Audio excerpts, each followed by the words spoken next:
Hello again and welcome to another DTC Employee Spotlight. I'm Tom Duggett for DTC3, and today we're in the beautiful home of Miss Teresa Blankenship, a 22-year employee of DTC Communications. Teresa, thank you for having us in your beautiful home today. We're going to talk more about your home in just a few minutes. Right now, though, let's start out talking about your career at DTC. Been there for 22 years now. Talk about some of the things you've done over the years at DTC and some of the things you've really enjoyed about your job. I actually went to work for DTC in March of 1994. I started as a switchboard operator. From there, I went to customer service position. Then I went to the collections clerk. And then in 2000, I moved to the business department, where I now serve as a business representative. I enjoy all aspects of my job. I really enjoy working with the business customers.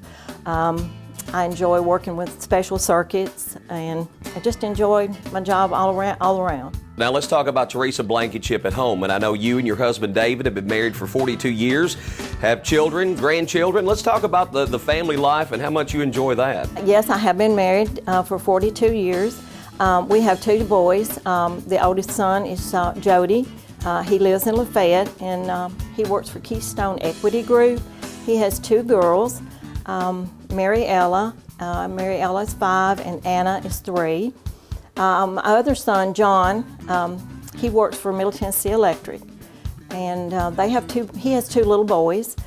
Matthew is 6, and Nathan is 3. We enjoy spending time with them.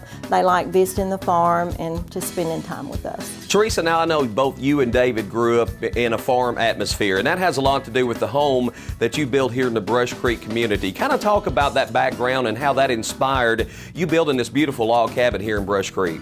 Yes, Dave and I both grew up in Smith County. I was raised in a little community about 6 miles from Brush Creek in the Grant community. David was raised here on this farm. After we got married in 1974, we moved to Lebanon. We lived there almost 19 years. And then we purchased part of the farm here where he was raised, actually this part where a house is built on, and built this house. We actually built this in 1992. And then later purchased the rest of his parents' farm here. So we have a total of about 50 acres here in this farm. We both were raised on the farm. We grew up, we like raising cows and calves and things like that, and we just enjoy the farm life.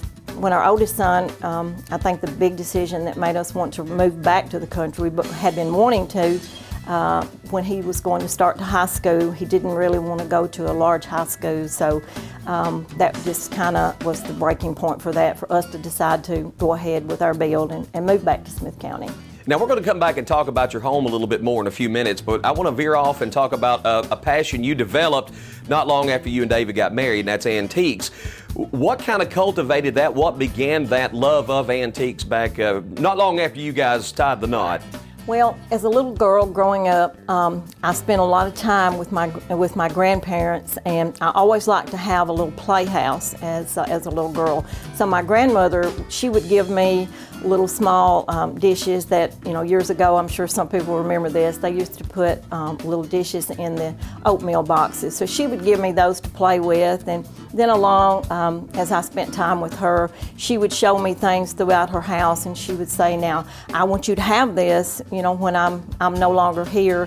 And so I just kind of developed a love for antiques from that point on. Didn't really know when Dave and I got married that he even cared anything about the antiques, but that's worked out really well, and we enjoy it. We always like to know the history behind everything we buy if possible. And we do have a lot of things too that have come out of our family. Now let's take a look at some of your favorite pieces and maybe tell us about them, what the sentimental value is, or why they mean the most to you. The bedroom suit that my husband and I have now was actually, my grandparents gave that to us, and actually their parents gave that to them as a wedding gift. So that means a lot to me. And then I have an antique sewing machine that actually I'm the 5th generation to own that, and every summer my grandmother, she would make us a new bonnet on that. It's a treadle sewing machine, and she would make us all a new bonnet on that. That has a lot of sentimental value to me, and as I said, I'm the 5th generation to own that. And she always told me that her grandmother actually sold turkeys to get money to buy that sewing machine with. Wow. So that has a lot of sentimental value. I have a pie safe in my kitchen that belonged to my great-grandparents, and of course just anything that came out of our family, has a lot of sentimental value to me. Now, Teresa, we're going to talk about a dining room table you have that was actually constructed in the 19th century, and I hear there's a pretty interesting story behind that dining room table you have. Yes, the table that I have in my kitchen actually came from an estate sale here in the Brush Creek area. It actually belonged to the great-grandfather of a lady that used to work at DTC Communications, Susan Washer. Her dad passed away and they had his estate sale. This dining room table was actually in an outbuilding there, and she told me the history on it. So I actually purchased that dining room table there that day at the auction, and the story was that Susan's dad had his appendix removed on that table when he was growing up. So we've really enjoyed that. It's got a lot of room to it with a big family. And when you have those antiques like that, they have so much character to them. You just don't have anything like that nowadays. They do. I enjoy showing my antiques, and when someone comes, I always like to tell the stories about what I know of the history of things that we have.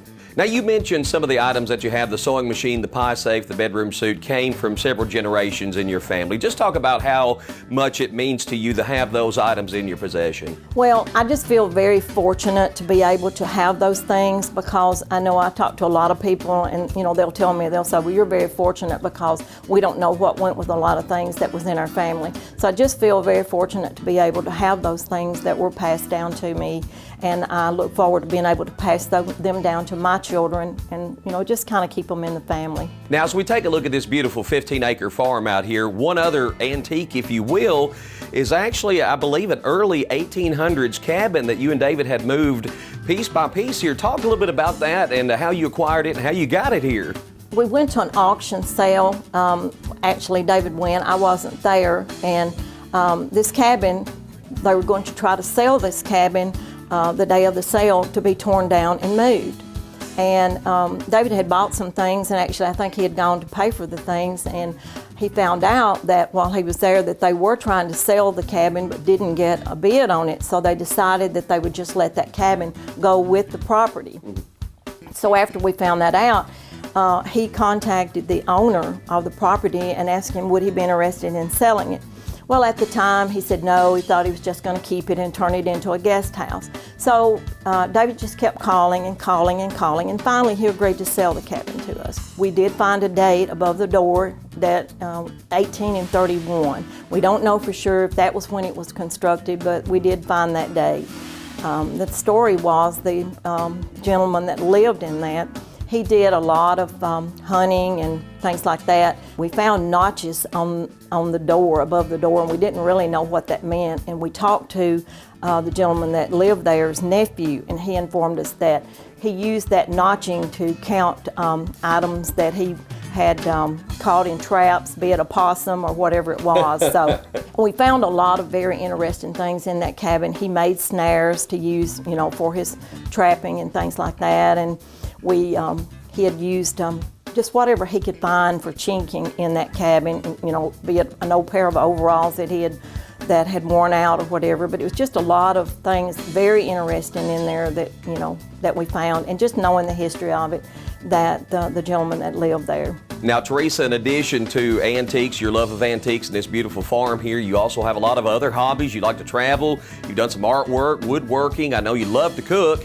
Yes. And she does a fantastic job at that, by the way. And I know you're very involved with your church. Talk about some other things that you do with your passions that you, when you have spare time, that you enjoy doing. I enjoy painting. I just enjoy making things, craft items. I enjoy doing that, and I do really enjoy cooking. We do enjoy traveling, and usually whenever we travel, we try to, we hit a lot of antique shops just to, see what's out there. And usually we bring something back, but we look for different things, just something that we've not seen before. I enjoy working in the yard. I enjoy flowers. Just have a lot of hobbies, don't have a lot of time now. Well, Teresa, you and David have a very beautiful home here. We certainly appreciate you letting us come out and talk to you today and get to know you a little bit better. Well, thank you, Tom. I appreciate that. And reporting for DTC3, I'm Tom Duggan.